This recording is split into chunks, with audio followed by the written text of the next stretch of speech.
Hello students. देखिए आज हम ट्रांसफार्मर की बात करेंगे। ट्रांसफार्मर क्या होता है? तो देखिए ट्रांसफार्मर कभी कभी हमें क्या है, करंट या वोल्टेज को बहुत से पर्पजेज़ के लिए हमें चेंज करना पड़ता है, ट्रांसफॉर्म करना पड़ता है। और इस करंट और वोल्टेज को चेंज करने के लिए डिवाइस यूज क्या की जाती है, उसे ट्रांसफार्मर कहते हैं। उसकी वैल्यू को चेंज करना पड़ता है। तो it is a device which is use to change an alternating voltage from one to another or of greater or smaller value. तो ये एक डिवाइस है जो करंट अल्टरनेटिंग वोल्टेज को चेंज करती है, काय में एक एक वैल्यू से, यानी कि ग्रेटर से स्मॉलर में या स्मॉलर से ग्रेटर में यूज़ करती है। तो अब प्रिंसिपल क्या है इसका? प्रिंसिपल है it works on the principle of mutual induction. Mutual induction के प्रिंसिपल पर काम करता है। म्यूचुअल इंडक्शन का प्रिंसिपल क्या है? म्यूचुअल कि जब दो कॉइल्स को पास पास रखा जाता है, तो एक में अगर एक अल्टरनेटिंग करंट पास करें या फिर करंट की वैल्यू चेंज करें, ठीक है, तो दूसरी कॉइल में फैराडे के सेकेंड लॉ के अकॉर्डिंग एक ईएमएफ इंड्यूस हो जाता है। तो this effect is called mutual induction, ठीक है। तो स्ट्रक्चर क्या होती है इसकी? स्ट्रक्चर में देखिए क्या है, इसमें एक सॉफ्ट आयरन का कोर होता है। कोर जो बहुत सारी स्ट्रिप्स से बना हुआ होता है, पतली पतली स्ट्रिप से। तो सॉफ्ट आयरन का कोर होता है जिसकी दो लिम्स, ये लिम्स हैं इसकी, दो लिम्स पर कॉइल्स लिपटी होती हैं। एक इनपुट कॉइल है या प्राइमरी कॉइल, जिससे हम इसको इनपुट सोर्स देते हैं, इनपुट वोल्टेज देते हैं, ठीक है, इनपुट वोल्टेज देते हैं, ठीक है। तो इसे प्राइमरी कॉइल कहा जाता है। और इसको वोल्टेज दिया जाता है वीपी, और यहाँ हमें वोल्टेज मिलता है वीएस, ठीक है। तो ये सेकेंडरी कॉइल है, जिससे जो हम यहाँ से वोल्टेज देते हैं, यहाँ से सेकेंडरी कॉइल में इंड्यूस्ड होकर वो क्या मिलता है, सेकेंडरी कॉइल में हमें आउटपुट मिलता है, ठीक है। अब इसको इनपुट कॉइल कहा जाता है, इसको आउटपुट कॉइल कहा जाता है। इनपुट कॉइल में नंबर ऑफ टर्न्स, ये नंबर ऑफ टर्न्स हैं, और आउटपुट कॉइल में नंबर ऑफ टर्न्स अलग अलग होते हैं, ठीक है। तो इतनी चीज़ आपको समझ में आ गई होगी, ठीक है। तो देखिए अब इसका वर्किंग प्रोसीजर क्या है। Working an alternating voltage V P is applied the primary coil. तो the resulting current, voltage apply करने से करंट पैदा होता है ना, करंट करंट इसमें प्रोड्यूस होता है। प्रोड्यूसेस अल्टरनेटिंग मैग्नेटिक फ्लक्स, इसमें अल्टरनेटिंग मैग्नेटिक फ्लक्स जनरेट होता है, which links the secondary coil, जो सेकेंडरी कॉइल्स में इस कोर के थ्रू जाता है, and induces an EMF in it. और इसमें क्या क्या करता है, एक ईएमएफ इंड्यूस करता है। तो क्या क्या वर्किंग प्रिंसिपल है, हम जैसे ही इसमें प्राइमरी कॉइल में करंट वो अल्टरनेटिंग वोल्टेज अप्लाई करते हैं, तो इसमें रिजल्टिंग करंट से अल्टरनेटिंग मैग्नेटिक फ्लक्स जनरेट होता है, और जो जितना फ्लक्स जनरेट होता है वो लिंक्स होता है सेकेंडरी कॉइल से भी, and induces an EMF in it. और उसमें दूसरी में क्या पैदा करता है, इंड्यूस फैराडे के सेकेंड लॉ के अकॉर्डिंग ईएमएफ इंड्यूस करता है in it. This EMF depends on, ठीक है, क्या है, एन एस, यानी कि number of turns in the secondary coil. कितने नंबर ऑफ टर्न्स हैं सेकेंडरी कॉइल में? अगर प्राइमरी से ज़्यादा है तो इसमें ज़्यादा आउटपुट प्राप्त होगा, और अगर कम है तो क्या होगा, कम आउटपुट। तो इसी बेस पे जो इस ट्रांसफॉर्मर्स हैं वो दो टाइप के होते हैं, उन्हें आगे बताएंगे अभी। तो फॉर आइडियल ट्रांसफॉर्मर, तो आइडियल ट्रांसफॉर्मर के लिए क्या है, आइडियल ट्रांसफॉर्मर, क्योंकि आइडियल ट्रांसफॉर्मर वो होता है कि प्राइमरी कॉइल जो है वायर्स की बनी होती है, उसका जो रेजिस्टेंस है वो नेग्लिजिबल मान लिया जाता है। तो इसका रेजिस्टेंस क्या मान लिया जाता है, नेग्लिजिबल। और यानी कि इससे जो भी आउटपुट हम देते हैं, इनपुट देते हैं, वो पूरा का पूरा आउटपुट हमें मिलता है, यानी कोई लॉस नहीं होता है इसमें वो, जबकि प्रैक्टिकली ऐसा नहीं होता है।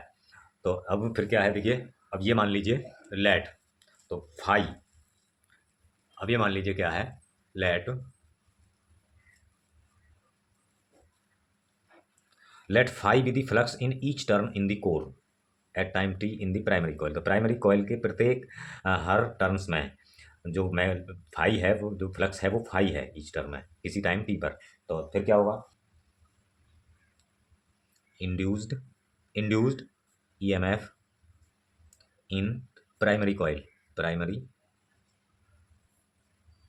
ठीक है, क्या होगा, ये होगा ईपी, इसे ई से डिनोट करते हैं, तो ये होगा आपका EP equal to minus N P D phi upon D T. Equation number 1, ठीक है, इक्वेशन नंबर 1। अब क्या है इसमें, जब ये ही जो फ्लक्स है जो इसमें ईएमएफ इंड्यूस होगा, ठीक है, अब इसमें ये जो वो होगा इंड्यूस्ड, तो इससे अगर इस फ्लक्स को लॉस को नेग्लिजिबल मान लिया जाए, हाँ, इसको नेग्लिजिबल मान लिया जाए, तो यही जो d∅dt ये फ्लक्स है वो दूसरी में भी जाएगा, दूसरी कॉइल में। और ड्यू टू म्यूचुअल इंडक्शन दूसरी में भी इंड्यूस्ड ये वो क्या नाम है, EMF इंड्यूस्ड पैदा करेगा। तो देन क्या होगा, एंड क्या है, इंड्यूस्ड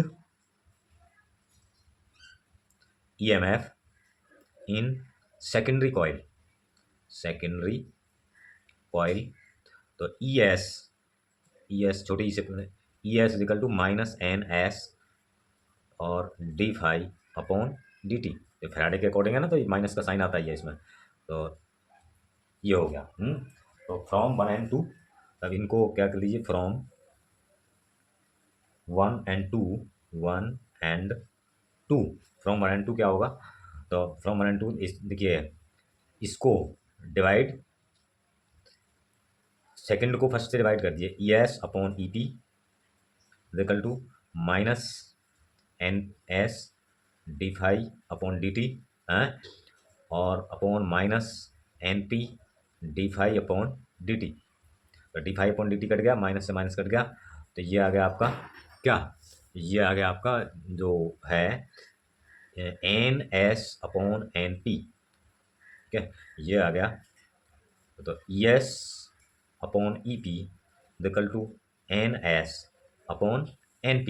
ठीक है, तो ये आपका एक एक फार्मूला तो ये आ गया। ठीक है, अब इससे आगे चल, फॉर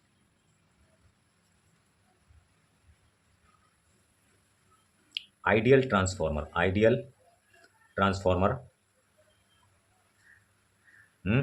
आइडियल ट्रांसफॉर्मर क्या होगा, देखिए ES/EP इज इक्वल टू होगा, EP यानी इंड्यूस्ड EMF होगा, ये होगा क्या, प्राइमरी कॉइल में अप्लाइड वोल्टेज VP, एंड क्या होगा, क्योंकि इसमें आइडियल ट्रांसफॉर्मर में कोई लॉस नहीं होता है, और ES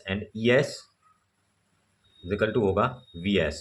ठीक है, तो देन क्या होगा, देखिए VS/VP इज इक्वल टू होगा NS/NP। ठीक है, इसको इस तरह से भी लिखा जा सकता है, और इसको लिखा जा सकता है ES/VP, तो VS/VP is equal to ES/EP, यानी कि ये अप्लाइड ये वोल्टेज का रेशियो है, ये है EMF का रेशियो, और ये है नंबर ऑफ टर्न्स NS/NP। और ये हमें ये मिलता है, इज इक्वल टू इसे कहते हैं R, और this is called transformation ratio, transformation ratio होता है। ठीक है, ट्रांसफॉर्मेशन रेशियो होता है। अब if the transformer is 100% efficient, 100% efficient यानी कि जितनी पावर हम उसे देंगे, एफिशिएंट क्या है, एफिशिएंट यानी कि इसका मतलब क्या है, नो एनर्जी लॉस। देन क्या होगा, power input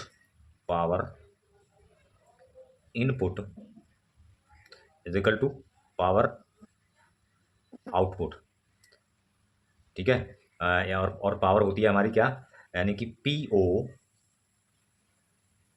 PI is equal to PO, और P इज इक्वल टू क्या होता है, P इज इक्वल टू होता है IV। P is equal to होता है IV। तो अब देखिए ये क्या होता है, तो हम यहाँ कह सकते हैं IPVP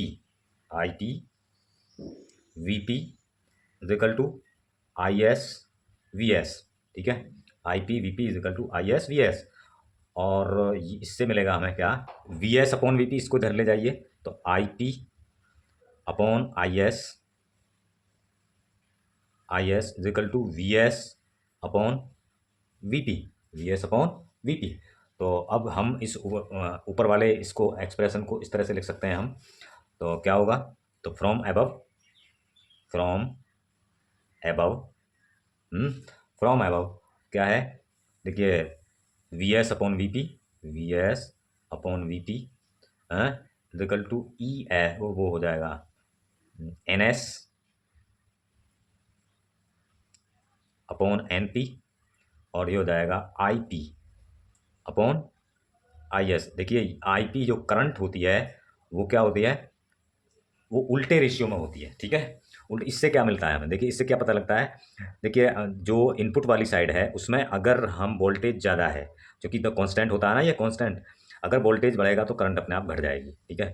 और अगर वोल्टेज घटेगा तो करंट बढ़ जाएगी, ठीक है। तो जो हमें स्टेप अप ट्रांसफार्मर से मिलता है, ये अभी आगे देखेंगे क्या है।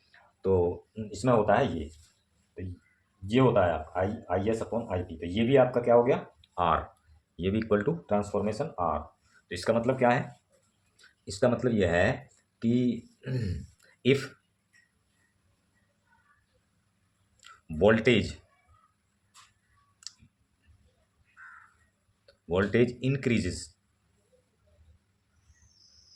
Then current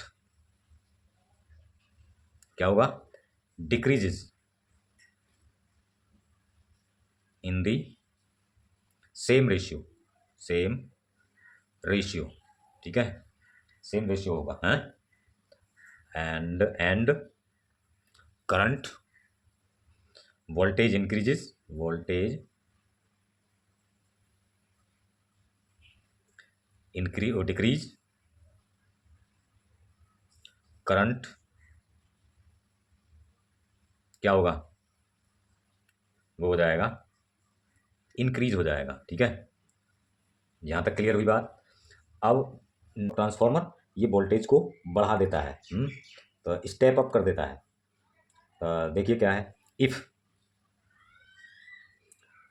from above V S क्या होगा, V S from above V S is equal to होगा N S upon N P, N S upon N P into V P, ठीक है। वी पी अब क्या है, एंड आई एस, अब I S निकालो यहाँ से, आई एस निकालिए यहाँ से, तो ये हो जाएगा V P N P, I S निकालिए यार, एंड आई एस क्या है आपका, यहाँ से मिलेगा आई एस, तो ये नीचे हो जाएगा N P upon N S, ये उल्टा रेशियो है बिल्कुल, ठीक है। और ये हो जाएगा आई पी, ठीक है। अब अगर यहाँ यहाँ एन एस ज़्यादा है, मतलब सेकेंडरी कॉइल में नंबर ऑफ टर्न्स ज़्यादा है, तो वोल्टेज ज़्यादा मिलेगा, और इसमें ज़्यादा चूँकि ज़्यादा है तो फिर करंट कम हो जाएगी, ठीक है। तो यानी कि करंट कम हो जाएगी, तो if N S is greater than N P, is greater than N P, तो क्या होगा, देन अगर नंबर ऑफ टर्न्स पहले ज़्यादा हैं सेकेंडरी कॉइल में, तो हमें क्या मिलेगा, तो V S is greater than V P, V S is greater than V P होगा, and I S is less than I P, I S is less than I P होगा, I S is less than I P, समझ में आ गई बात। तो यानी कि अगर हम एक हम वो हमारा जो ट्रांसफार्मर है वोल्टेज को कम कर रहा है, नहीं वोल्टेज को बढ़ा रहा है, तो उसमें करंट अपने आप ही कम मिलेगी, ठीक है। इसीलिए तो इसको इसको कहते हैं this type of transformer, this type of transformer is called step up transformer, step up transformer, ठीक है। इसे स्टेप अप ट्रांसफार्मर कहते हैं, क्योंकि इससे आउटपुट जो है वो आउटपुट वोल्टेज ज़्यादा मिलता है, बट आउटपुट करंट कम हो जाती है, ट्रांसफार्मर, ठीक है, ट्रांसफार्मर। अब आता है स्टेप डाउन, स्टेप डाउन में क्या है, देखिए step down, step down, step down transformer किस तरह का होता है, तो इसकी अगर हम फिगर बनाएं तो इसमें एक इसकी प्राइमरी कॉइल में देखिए इसमें नंबर ऑफ टर्न्स ज़्यादा होते हैं, और ये कोर है आपकी, और इसमें नंबर ऑफ टर्न्स जो होते हैं वो कम होते हैं, ठीक है। तो ये है आपकी एस, और ये है आपकी पी, इसका ऐसे ऐसे देखा है। तो स्टेप डाउन में अब देखिए यहाँ हमारा क्या है, तो फ्रॉम एबव क्या है, यहीं से देखेंगे हम, यहीं से क्या देखेंगे, if N S NS is less than NP। Then अगर सेकेंडरी कॉइल में नंबर ऑफ टर्न्स कम है तो देन क्या होगा, VS जो होगा वो होगा तुम्हारा क्या, लेस देन VP, क्योंकि अब नंबर ऑफ टर्न्स इसमें NS में कम हो गए तो इसका डिनोमिनेटर कम हो जाएगा तो इसकी वैल्यू बढ़ जाएगी। तो IS इज इक्वल टू क्या हो जाएगी, IS is greater then IP। और इसकी बात करें तो दिस टाइप ऑफ ट्रांसफॉर्मर, तो this is called step down. और इस ट्रांसफॉर्मर का उपयोग जो यूज़ होता है वो वोल्टेज को क्या है, करंट को स्टेप डाउन, अगर हम वोल्टेज कम करते हैं तो मतलब पावर हाउस से घरों तक भेजने में यूज़ होता है इसका। पावर हाउस से घरों तक भेजने में यूज़ होता है लाइट का। तो देखिए स्टेप डाउन ट्रांसफॉर्मर, ठीक है, ट्रांसफॉर्मर, ठीक है। तो इसमें जो आपका यूज़ होता है, इसमें पहली वाली में कम होते हैं। देखिए ये इसमें मैं गलत बना गया, इसमें ऊपर वाली में, क्योंकि इसमें आपके कम होते हैं, सेकंड इसमें टर्न्स कम होते हैं और इसमें ज़्यादा होते हैं, ठीक है, इसमें ज़्यादा होते हैं। और यहाँ इसमें NS जो है कम होते हैं, NP ज़्यादा होते हैं। तो NP देखिए ये प्राइमरी कॉइल है, और ये है आपकी सेकेंडरी कॉइल, इससे कम वोल्टेज मिलते हैं यहाँ। घरों तक जो वोल्टेज कम करके जो हमारे घरों के आसपास ट्रांसफार्मर लगे होते हैं वो इस तरह के होते हैं, स्टेप डाउन ट्रांसफार्मर होते हैं। ये प्राइमरी हो गई, ये कॉइल हो गई। और ये पावर हाउस से मतलब वो हाई वोल्टेज पे करके एक पावर हाउस से एक जगह से दूसरी जगह को सेंड करने में काम आता है इस तरह का ट्रांसफार्मर, ठीक है। तो ये इस तरह का ट्रांसफार्मर होता है। तो यहाँ तक क्लियर हो गया। एफिशिएंसी ऑफ ट्रांसफार्मर, ठीक है, एफिशिएंसी ऑफ ट्रांसफार्मर। तो देखिए एफिशिएंसी ऑफ ट्रांसफार्मर क्या होती है, तो दिस इज द रेशियो। तो दिस इज क्या है, इट इज रिप्रेजेंटेड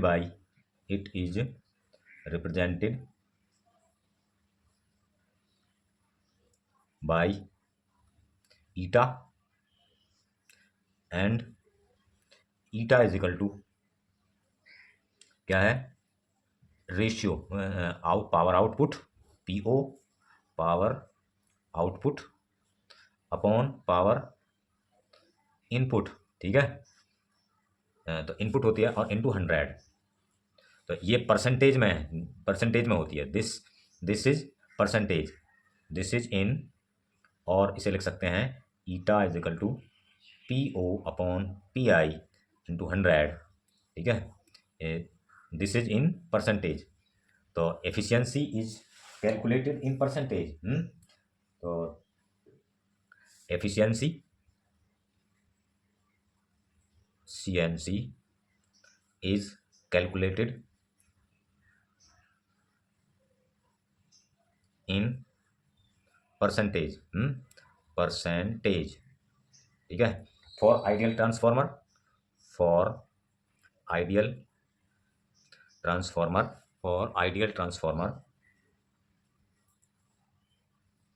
क्या होती है, इट इज